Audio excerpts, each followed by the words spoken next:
Well, and next on my list, I will give the floor to the distinguished representative of New Zealand, His Excellency Mr. Phillip Gibson, Special Envoy for Disaster Risk Management, Ministry of Foreign Affairs and Trade. You have the floor. Thank you, Madam Chair, and may I join with others in congratulating you and your Bureau on your election. Madam Chair, New Zealand's approach to managing risk is informed by our own experience of disasters.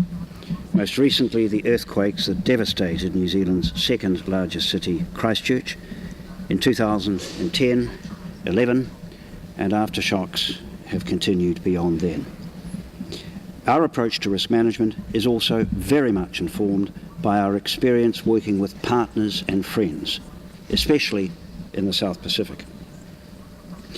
New Zealand supports UNISDR's commitment for the post-2015 Hyogo framework for action to be practical, action-oriented and far-reaching. We will highlight the message that investing in risk reduction makes sound economic, social and environmental sense, and that no one sector can reduce risks on its own. Madam Chair, there are 7 specific points that I'd like to make. First, the message of an integrated and collaborative approach to building resilience. That is a message that we will continue to push. Strong partnerships where knowledge and experience are shared among national and local government, science and academia, the private sector and civil society are crucial to community resilience. Engaging local leaders in affected communities, including women, children and those with disabilities, is also essential to manage impacts. Second, we support the notion of adaptive resilience. The impact and losses resulting from the Christchurch earthquake were not as high as might have been expected. Part of the reason was the presence of robust legislative frameworks, strong institutional arrangements for disaster preparedness and earthquake engineering, the enforcement of building codes, and a history of investing in lifelines. Third, a focus on and investment in community and household preparedness. That builds resilience and saves lives. New Zealand emphasises strongly our domestic disaster preparedness programs, and we support a similarly strong emphasis on this in the HFA too. Fourth, strong business resilience was another reason why Christchurch was able to get back on its feet relatively quickly. We strongly support an enhanced role of the private sector in reducing risk. Fifth, culturally relevant and context-specific education is absolutely critical in raising awareness and changing perceptions towards disaster risk reduction.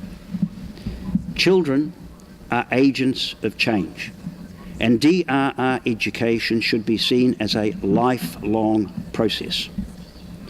New Zealand has a long history of integrating DRR into our school curricula, and this is something we are keen to share. Sixth, science and technical research must underpin all our efforts. Long-term research in seismology, volcanology, meteorology, engineering and the social sciences contributes to stronger legislative frameworks and informs risk management. If risks are to be addressed and mitigated, reliable and accessible scientific information is needed, with different levels of government, civil society and the private sector working in partnership and drawing on comparative advantages. Seventh, we also consider that integrating climate change adaptation and disaster risk reduction is sensible. The Pacific is a global leader in this integration, which requires strong coordination across public, private and not-for-profit sectors to ensure sound investment, decision-making and planning. Finally, Madam Chair, we take the opportunity of participating in this first preparatory committee very seriously. The New Zealand Government firmly supports the United Nations initiatives for disaster risk reduction. And while New Zealand is committed to sharing our lessons and our experiences on the global stage, we are also very much here to listen and to learn from our friends and colleagues. Thank you, Madam Chair.